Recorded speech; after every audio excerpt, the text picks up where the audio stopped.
Brasil, mostra a tua cara!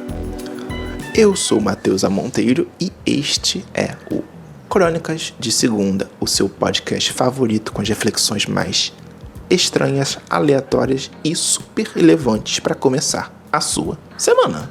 Estou aqui de óculos novos para falar diretamente com você, bem você mesmo, sobre 3 assuntos como sempre. O filme A Substância, que emocionou todo mundo, né? Não ganhou o Oscar de melhor atriz, mas emocionou. Sobre a magreza extrema em Hollywood, que é um movimento que realmente a gente está conseguindo ver agora e sem palavras. Principalmente desse começo, né? O guardar pro final. E algo que eu uso muito, você usa também, que são as redes sociais. Viciam ou não viciam? Por que as redes sociais viciam? Né? Essa é uma pergunta talvez não tanto do milhão, porque é algo que certos grupos de pessoas conhecem, principalmente a gente que está envolvido em comunicação, né? Eu falar a gente que algumas das pessoas que me escutam, eu sei que tem uma ligação com a área da comunicação, seja tipo design, marketing ou até mesmo publicidade, como eu, né? Enfim. A gente sabe que o algoritmo foi feito para isso, para viciar, né? E falando em rede social, me siga. Eu sou o Matheus Monteiro em todas as redes sociais, então você pode me seguir que eu sempre compartilho conteúdos bem relevantes, juro. Agora a USP, ela compartilhou em 2017 um artigo que vale até os dias de hoje, porque essa dinâmica não mudou muito. Eu acredito que essa dinâmica, né, por tudo que eu vejo no mercado, né, que é algo que eu atuo diretamente, só tende a intensificar, né, principalmente para o usuário. Vamos lá, abre aspas. As redes sociais viciam. Elas trabalham para desenvolver em seu usuário uma dependência psíquica semelhante à dependência química. É sabido que vários profissionais da psicologia e da neurociência desenvolvem no ambiente das redes sociais formas de ampliar a dependência química e, consequentemente, prender o usuário à rede. Fecha aspas. Isso aqui é um trecho da notícia da USP, que eu vou deixar aqui, né? Vai sempre estar linkado na descrição, enfim. É muito preocupante, porque a gente acaba que realmente se vicia mesmo. Elas foram feitas para viciar e viciam, é algo que dá certo. E nós, às vezes, não percebemos, né? Vou falar no meu caso. Eu costumo trabalhar de uma maneira razoavelmente regrada, né? Do tipo, um horário para começar, às vezes faz mais pausa e tudo. Mas, como eu trabalho muito com comunicação, eu tenho que estar de olho nas coisas que acontecem nas redes sociais. E é aí que, para mim, mora o perigo. Porque eu basicamente chego, não, vou ver tal coisa. Aí eu entro, por exemplo, no Instagram. Aí eu vejo um Reel e aí vai descendo. E quando eu vejo, eu já tô um tempão. Não fiz o que eu deveria fazer. Passei um tempo sem algo realmente relevante, né? Fazendo uma coisa relevante. Nem pra entreter, nem pra aprender, ou pra desligar a minha mente, né? Foi um tempo não usado de uma maneira ok. Ou seja, eu me arrependo. E é isso, aí fica num loop, né? Num círculo vicioso, porque às vezes eu vou dar uma olhada assim, quanto tempo passei? Mais de 1 hora, mais de 2 horas, 3 horas. Isso só no Instagram, por exemplo. No TikTok não sou tão ligado. Então é complicado, sabe? Por mais que a gente não precise se podar, é perigoso, porque é algo que não existe desde o começo dos tempos. É claro que cada época tem o seu vício, né? Tipo, jornal, livro, televisão, né? Em suas determinadas épocas de lançamento e popularização. Hoje em dia, né? Já tem um tempo que são as redes sociais, a internet, né?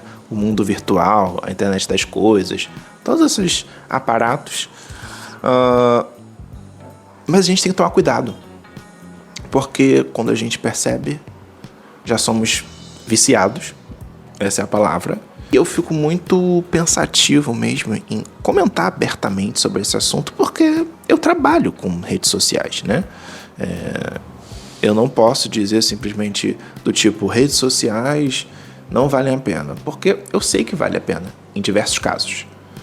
Eu sei que é muito bom para diversos públicos e nichos e para você divulgar a sua empresa, a sua marca, conseguir ser vista, a sua história, literalmente, ser, assim, alcançar pessoas que você nunca imaginou que pudessem ser alcançadas, sabe?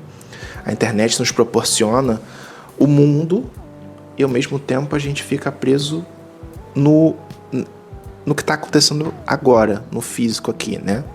Eu tô aqui olhando o celular e tal, posso ver uma notícia que está acontecendo exatamente agora no Japão, mas eu fico preso. Eu posso conversar com amigos que estão na Europa, mas eu estou aqui neste momento. Então é uma liberdade e uma prisão, uma liberdade bem diferenciada, né?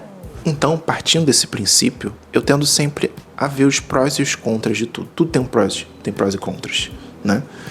Eu trabalho com redes sociais, eu crio conteúdo para redes sociais há um tempo.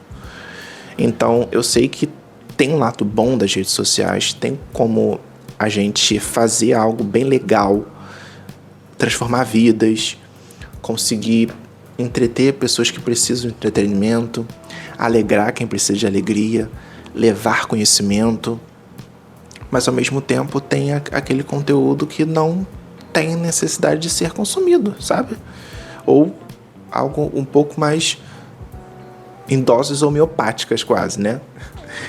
Então, o que eu falo, o meu conselho geral é: pode consumir rede social, não tô aqui para proibir ninguém, até porque eu também tô em construção, mas lembre-se, a vida real existe.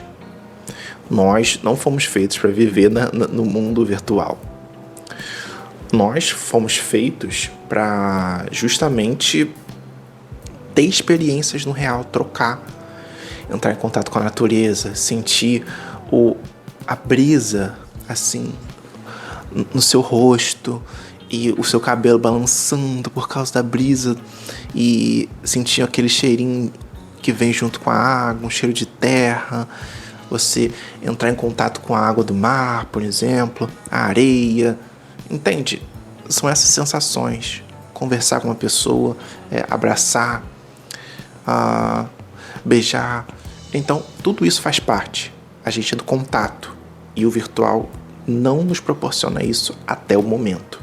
Então, é importante saber dosar, porque isso faz mal, né? Como tudo na vida. Excessos. Se até mesmo a água faz mal, imagina rede social, né? Então é isso. Juízo nas redes sociais, no consumo, que você deixa de fazer, o que não deixa, e principalmente do tempo que você passa ali, né? Em todas elas. Meu papel, pelo menos que eu acredito agora, é de justamente trazer essas reflexões, que eu vejo que tem muita gente fazendo já, né? Alguns influencers fazendo, por exemplo, o Lucas Carpelli, né? Tem a Hannah Kalil também, de vez em quando fala algumas coisas sobre... Enfim, diversos criadores de conteúdo falam sobre isso. Ou diretamente ou indiretamente, né? Mas a gente precisa trazer essa pauta. Não pode simplesmente todo mundo ficar completamente viciado no celular, andar na rua só com o celular ali mexendo, não simplesmente prestar atenção no que está acontecendo em volta, sabe? Acho que a gente perde um pouco do sentido de viver numa sociedade que tem tantos estímulos legais, tem tantas coisas divertidas ou nojentas ou interessantes para descobrir, entende? É importante sentir algo que não seja completamente forçado por um algoritmo, entende? Um gatilho mental ali. E eu tento sempre trazer esse balanço, tanto para minha vida quanto para as pessoas que me cercam, né? Mudando de assunto, eu vou pesar o clima novamente, né? Eu sempre falo, pesei o clima, né? Eu lembro muito do podcast do Bruno Ferreira, enfim, também escutem, que é muito bom, que ele também fala algumas coisas bem reflexivas. Mas assim, eu preciso, porque às vezes a sociedade, quase sempre, né? A sociedade é complicada. Nas últimas semanas, a gente viu diversas notícias, né? Eu vou colocar algumas aqui sobre realmente agressão, né? Principalmente contra mulheres. E isso é algo que a gente não pode ficar calado. Não é um projeto não é uma coincidência, né, vamos dizer assim. É algo arquitetado. A nossa sociedade é machista, a nossa sociedade é misógina, a nossa sociedade, literalmente, com todas as letras, odeia as mulheres. É isso. Odeia e quer mandar no corpo das mulheres. Isso se estende também a diversas outras minorias, né? Não vou entrar aqui no tópico, porque senão vai discorrer durante um grande tempo. Mas assim, a gente também tá vendo algumas fotos, alguns vídeos, algo assim de Hollywood, né? De algumas mulheres que... Acho que Hollywood, o cinema, essa indústria em geral, é um termômetro, né? Um indicativo de algumas tendências, sejam boas, sejam ruins. E nesse caso, bem ruim, porque a gente tá realmente vendo a magreza extrema. E esse lugar dos extremos sempre é perigoso. Tem casos até virou meme, sabe? Tipo de Wicked, né? Que as mulheres lá estão super magras. Enfim.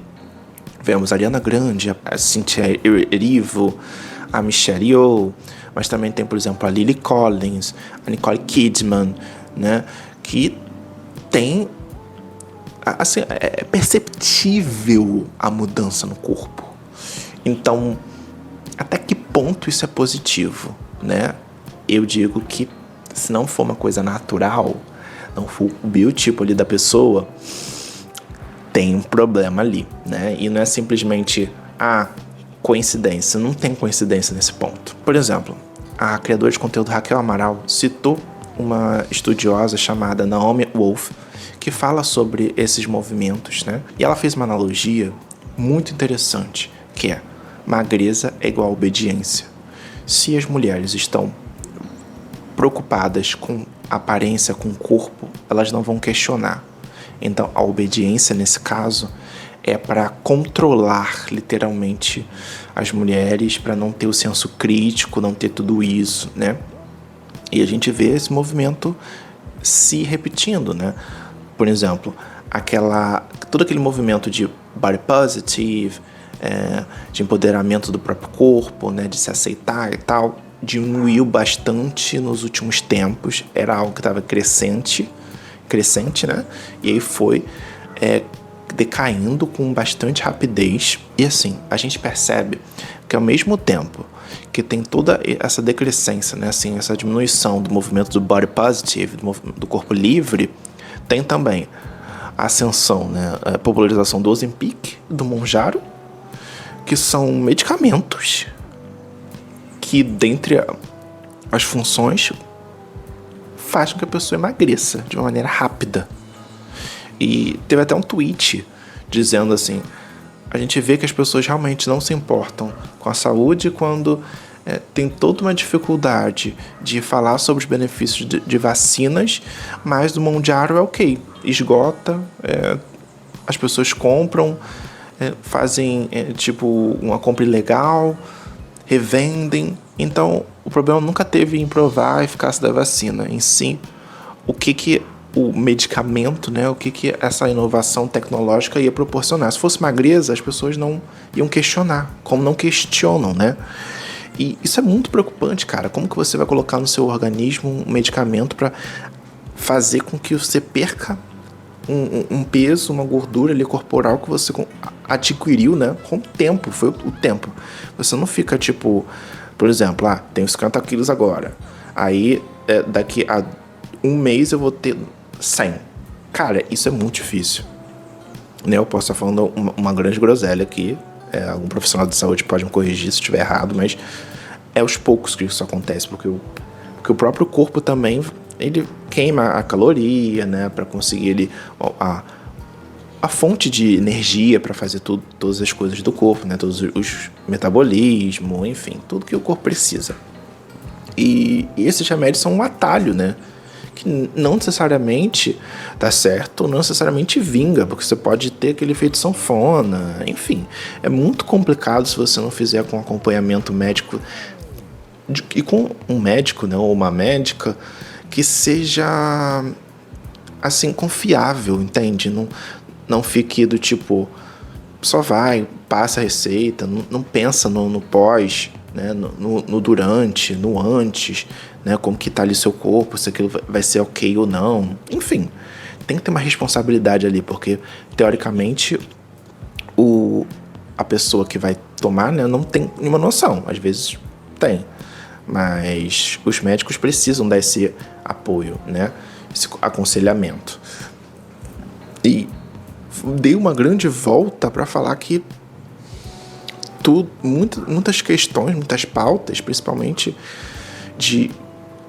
que são de avanço, né? Ou seja, do empoderamento feminino, do empoderamento do próprio corpo, da aceitação do corpo, do autoconhecimento, do amor próprio, né? Da liberdade nos corpos, até mesmo na liberdade reprodutiva, estão sendo atacados e tem uma crescente de novo do conservadorismo em todo o mundo, né? A gente viu a questão toda do Trump, né? Na Europa, que tá também um pouco estranho, enfim, toda aquela questão toda de Israel também. Então, nada é por acaso, né? Essas pessoas conservadoras, por exemplo, tipo Brad Pitt e tudo mais, que também são discursos problemáticos demais e que as redes sociais ajudam a propagar e aumentar, né? Tem alguns estudos que dizem que, por exemplo, as fake news, elas se propagam muito mais rápido e muito com maior facilidade do que a realidade. Então, um discurso sensacionalista, né, se propaga com muita rapidez. E quando esse discurso sensacionalista fere uma outra pessoa, um outro grupo, pode causar direta ou indiretamente uma violência, é motivo sim para a gente se revoltar e pressionar em que, por exemplo, as plataformas e o governo e todas as pessoas, entidades, enfim, que estão envolvidas e que podem fazer algo mesmo, façam. Porque não é assim. A gente não está aqui, não conquistou tantos direitos para chegar a um determinado momento e tudo retroceder, né? O direito não tem que ser assim, o direito tem que permanecer. E não é que a gente está pedindo, tipo... A gente está pedindo, eu digo, me incluindo, porque eu tô dentro da comunidade LGBT, né? Que também é afetada. A gente tem que pensar num todo. Não temos que tolerar esse tipo de coisa, sabe? Essas violências, essa violência gratuita. Então, esse é um espaço de repúdio. E eu utilizarei todas as minhas capacidades que for possível para justamente fazer com que o discurso certo de mulheres certas, por exemplo, a Manuela Dávila, eu vou colocar aqui alguns exemplos também para vocês seguirem e realmente para conseguirem entender um pouco mais sobre tudo que está acontecendo, além de saber essa questão da magreza extrema, né? Que tem a própria Raquel que falou, tem a Hannah Kalil também que sempre fala sobre esse tipo de assunto, né? Ela é uma pessoa muito relevante nas redes sociais, tem mais de 2 milhões de seguidores. E isso me faz pensar também em um filme que ano passado foi um grande sucesso, né? Acho que até em 2023 que lançou, no finalzinho, foi A Substância. E A Substância, para mim, é um filme é uma obra de arte, um filme que faz pensar, que bota a gente para refletir, né? Que Elizabeth Sparkle, ela é uma mulher, né? Uma celebridade cinquentona, né? Ela é uma mulher madura que vive, né, a vida dela fazendo alguns programas de exercício, né? Tudo mais na televisão. Aparentemente é um pouco inspirado na Jane Fonda, que fez isso também. Incrível também, uma mulher de fibra, maravilhosa, defensora das causas ambientais, também ótima para todo mundo seguir, sempre indico. E ela se vê quase sendo substituída ali, literalmente, porque já passou a hora dela. O corpo feminino tem um prazo de validade, né? Isso não é só no filme. As pessoas da nossa sociedade, muita gente ainda acha isso. Então, eles colocam tudo isso no filme e tem uma oportunidade dela meio que criar uma versão dela mais nova e exatamente do jeito que procuram. E ela faz, claro, né? Porque senão não teria pano pra manga. E é muito interessante como que coloca toda essa questão do amor próprio, do autoconhecimento, do etarismo, da misoginia, do machismo, tudo ali pra gente refletir, né? De uma maneira super poderosa. E uma cena, assim, que eu vi que me deixou muito... Uma das cenas, né, que me deixou muito impactado foi algo que eu me identifiquei diretamente, né? Porque essa questão do corpo não tem como a gente não se identificar. Ainda mais as pessoas que não são padrão, né? Não estão dentro ali do corpo que é desejado. Que é a cena do espelho, né? Vou deixar só um trechinho aqui do lado. E, assim, isso já aconteceu comigo. Eu já me olhei no espelho, vi, tá feio, ou tá tipo, tô me sentindo um palhaço. Vou tirar a maquiagem. Vou deixar totalmente sem, ou às vezes eu faço, e aí não dá tempo mais de mudar, que senão eu vou atrasar. E eu vou assim mesmo, mas eu vou me sentindo feio. E assim, não tá feio. É a minha mente que cria tudo isso. É muito absurdo, é muito nocivo como a nossa própria mente cria alguns mecanismos de defesa e alguns cenários que não existem, né? Nossa própria mente cria cenários que não existem para justamente minar a nossa confiança e deixar a gente completamente inseguro, né? Principalmente com aparência. Você olha no espelho e vê uma coisa que não existe. Porque na realidade você, tipo, é magro, mas você se vê gordo. Você tá muito acabada a sua maquiagem ali, mas na verdade, no mundo real, ela tá ótima. Então, assim, são parâmetros que não existem, né? É a questão da autoimagem que não está alinhada à realidade. E eu sinto bastante disso, né? A questão até da magreza, que o filme traz também, mas os outros tópicos que eu trouxe aqui também eu falei um pouco sobre, porque eu já fui uma criança gorda, eu fui uma criança que chegou perto da obesidade, então essa questão toda do corpo mexe muito comigo. Eu tirava foto segurando meu braço assim, pra não mostrar que eu tinha uma barriga. Até hoje eu tenho um pouco de barriga e eu me vejo diferente do que eu sou. Me vejo mais gordo. Isso me incomoda, isso me deixa mal. Isso me fere, porque eu já sofri alguns tipos de violência simbólica, né, psicológica por conta disso. E não tem como eu não me sentir assim impactado por essas histórias e por essa vivência e por toda essa questão de Hollywood, da magreza e de tudo, da obediência, né, que as mulheres têm que ficar no lugar X e Y, tem que ter o corpo X, Y e Z para ficarem ok, para serem aceitas, até o momento em que, não, tá aqui, vou fazer uma cirurgia, vou ficar com o rosto tal, e aí todo mundo tem que ficar com o rosto tal, né? É uma padronização, uma homogeneização das pessoas que não existe na minha cabeça. Isso não existe, isso não é sadio, porque nós somos diversos, literalmente. Tem aquela frase, né, que diz, aquele ditado: ninguém é igual. Isso é uma realidade, não é tipo um papo ali furado, não. É uma realidade. O meu rosto aqui, se dividir ao meio, ele não é simétrico, né? Você vê irmãos gêmeos que não são totalmente iguais, né? Gêmeos univitelinos. Então, essa diversidade precisa ser celebrada e não podada. Ou não destruída, totalmente remodelada. Porque se todo mundo for igual, qual é a graça que tem? Como que a gente vai evoluir? A inovação não existe na zona de conforto. A inovação existe quando a gente sai da nossa zona de conforto, a gente fura a nossa bolha, a gente sente aquela dor, porque é na diversidade que ela floresce. E é disso que eu acredito.